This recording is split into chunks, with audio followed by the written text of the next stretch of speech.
Hello, hello, good morning, good evening, wherever you are, good afternoon, good. I am Miranda Suess. I am a wedding photographer here in New Jersey and New York City, and I want to share something really important for wedding photographers, and that is sending a wedding photography questionnaire to your clients, your couples, before the wedding day. That way they feel like they're getting a very customized experience with you and feeling heard and seen, and they want to feel like you care about their wedding and what is important to them. So wedding photography questionnaire, sending that to your clients around the 60 to 90 day mark before their wedding will make them feel great because you care and you're prepared for their wedding without it having too many questions on the wedding day on what they want. It's because you got all this stuff in advance. And around the 60 to 90 day mark, they actually really know what they really want for their wedding, because they've had a year or so just thinking about it, and I think they kind of made their decision getting closer to it. And the venue and such also had reached out to them about decorations and florals and all that fun stuff. So it's time. It's time that you guys, if you don't do this already, get a CRM program like Honeybook. I use Honeybook. I trust Honeybook. Honeybook is going to keep me organized with, not double booking couples. When inquiries come in, when they send inquiry through the contact form, it sends automated emails.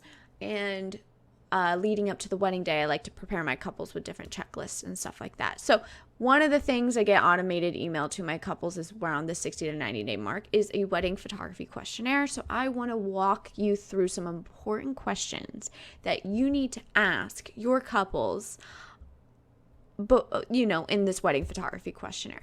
So you're prepared, you're ready to go, you got everything that you need to know and such. And we're going to go through this questionnaire. You can take screenshots, whatever is going to help you into or pausing this video just so you can kind of like copy along and follow along. Okay, so first things I like to ask, I give them the information on like my contact information, so they're reminded about that, any links to find me on social media and such too.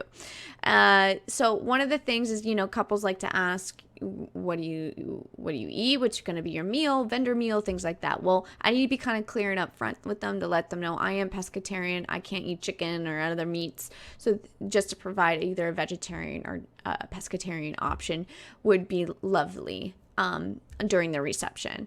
So that's kind of clear up front right there, and they let me know if they do or don't have an option for me, and usually it's a yes, so that's great. And I created a multiple choice for them there. And one of the very important things with venues out here in New York and New York City or New Jersey, they need a certificate of insurance, so I need that information from my couple to ask their venue or their planner, hey, so what is the requirements here? Who does she email this certificate to? A really fun question I like to ask, because I honestly used to be in the very beginning stages of my career as a wedding photographer. I would wear whatever I wanted, but at the end of the day, I think it's better to personalize the experience for the couple. So maybe they want me to wear like their wedding colors, so I give them all these options on what they want me to wear, and most of the time they say dress in our wedding colors or all black. That's usually what they're requesting. So that's important to me to ask them. So basics of a wedding day, of course, is the big day, the date, the time. What time does their invitation say? Because that could be different from the ceremony's contracted time at the venue. So this is very important to me, because 30 minutes before their invite time, like their guests think they're going to arrive, there can't be photos, because guests tend to arrive early. They can run into people, and usually the couple doesn't want to be seen before the ceremony. So this is a very important question I like to ask my couples. And then obviously the actual ceremony time and what they wish for me to call them, their website link, Pinterest mood board, how many guests they're going to have, because if it's going to be over 200, then they might need to add a third photographer for that. So that's just kind of upfront there. Destination where they're getting ready, and then be very specific on the room name if they know that, or the room number if they know that. Otherwise, on the wedding day, I'll ask their point of contact, which is probably going to be their maid of honor or best man. more information I like to ask is like the check-in and check-out process of their getting ready, which is the case that's a hotel, because sometimes I've run into some issues where they're like, we need to check out of our room right at 12 o'clock. We have to leave. And then I like to be very specific on knowing their address and their ceremony location, which I already knew in the initial consultation. But this is just to cross-reference, just to make sure, like, I got the right one. There's been cases in the past where, there's been vendors that go to the wrong venue, things like that. So I want to make sure like that doesn't happen. What locations at these venues are they expecting to take photos at? Sometimes it's, they want pictures in front of a fireplace or a staircase or, with a beach or whatever it is. So I want to know what they're expecting. And so when we're taking portraits, we're going to these locations, why they chose this venue, right? To take pictures in front of these things. Their maid of honor, best man information, their names of their bridal party I'm going to need to know, and any other questions they want to ask here. So what is their style is another really important thing for me to know, like their colors, their color scheme. That way, when I make their flat lay, there are some things that I like to offer them. So when we scroll down on this questionnaire, there are pictures. This is why I love Honeybook, because I can like put pictures up here so they can reference to it. And then they can go, okay, this is kind of what I want on my flat lay. I like this for my flat lay or whatever, to add to their design elements, right? So they get to choose up to 5 trinkets for me to bring on the wedding day to add to their flat lay. So they can just choose from there. That's a little fun experience for my couples. Okay, so some details. This is something they need to put in a box ready for me to go when I arrive on a wedding day, to start with their flat lay. And when they complete like all the checks for the items here, like these are the basic items that most brides will have ready for me on the wedding day, I send them a little reminder of, hey, these are the items you said, your details that you want me to photograph. So this is like the week of the wedding.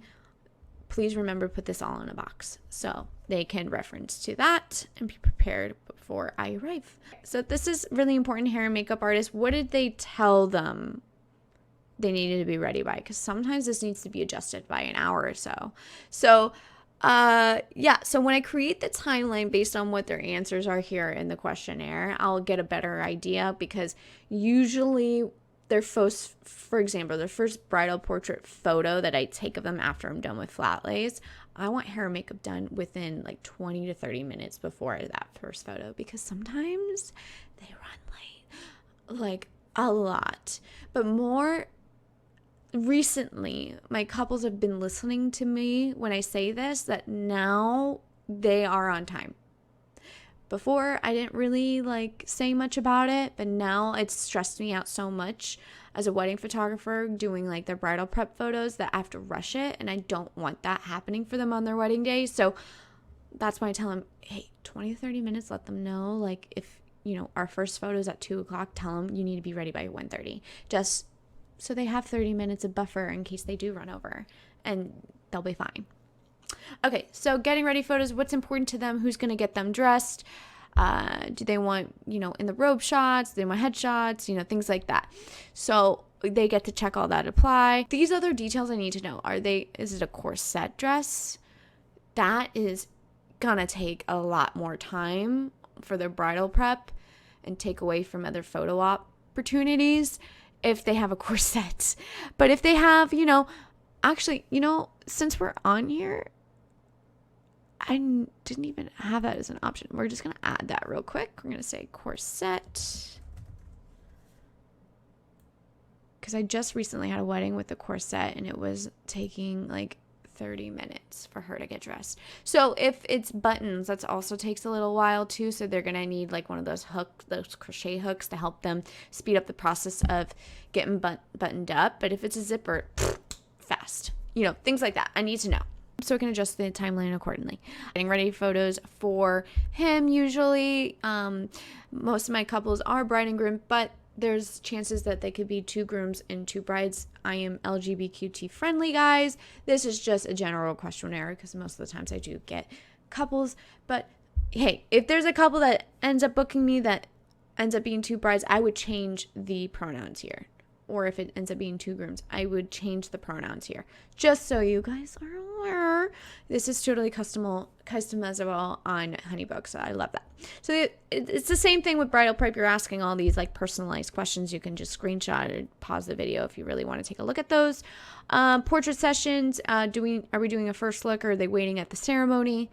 And list of locations at the venue they want to take pictures at. Any insecurities? Okay, this is a great question to ask your couples. So insecurities, all right? So a lot of times I get people saying, I don't like my double chin when I laugh, or, my stomach sticking out, or my arms looking big, the general thing that we have insecurities about. So these are things I need to know. So on the wedding day, I'm going to be like, hey, remember when you said you don't want your stomach sticking out? Remember to suck in, have your shoulders back, butt back, all this kind of stuff to make you look your best.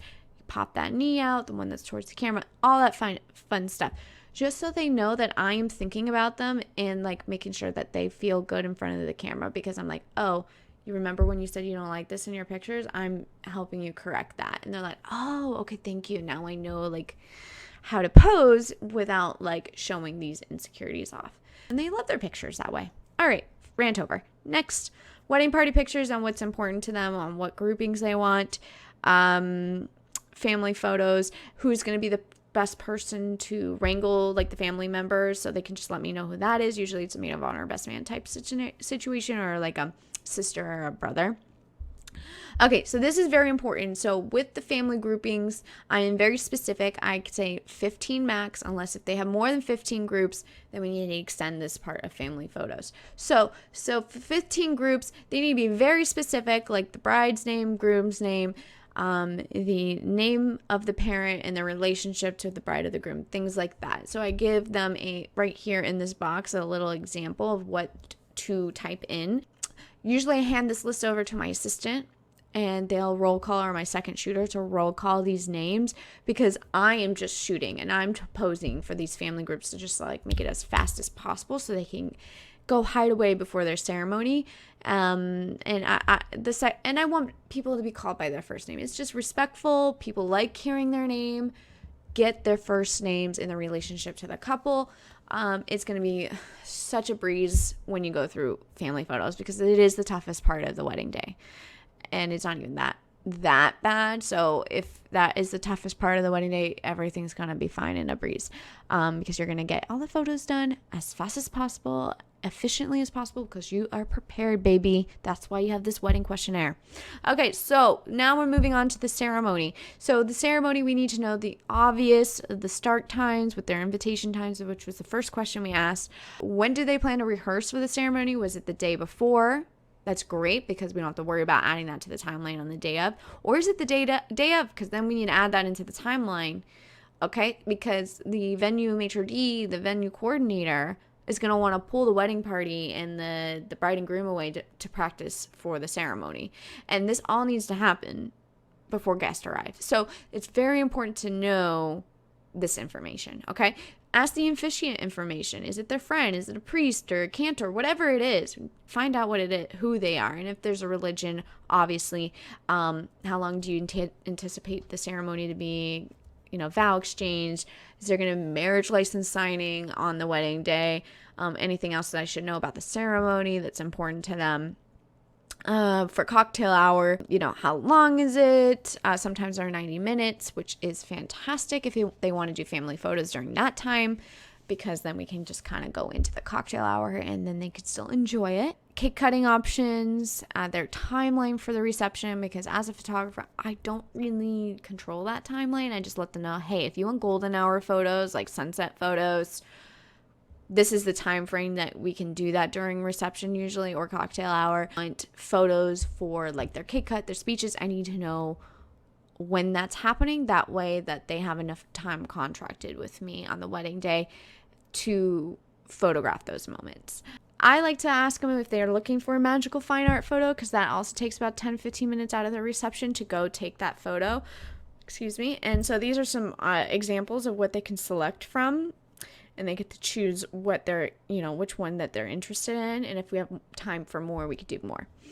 Great. And then the last thing I like to ask in the questionnaire is vendors. So like their social media handles or their website links to every vendor that they hired to create a dream team for their wedding day. That way, when I, post on social media or a blog post, that they're getting credited, SEO ranking is higher, shared. The love, guys, as a wedding photographer is super, super nice. And I like to follow and make friends with all these vendors too. So, everyone, best of luck out there. I hope this wedding questionnaire, to send to your clients is super helpful, that you were able to pause and copy and paste or whatever you need to do to create your own questionnaire, things like that. Because, we're all in this because we love the couples that we work with, and we want to make sure that they feel special, special, special and seen and heard on their wedding day. So this is one of the ways you can do it around the 30 to 60 day mark before the wedding. That way you're prepared and not asking so many questions. Okay? Best of luck out there. And ciao.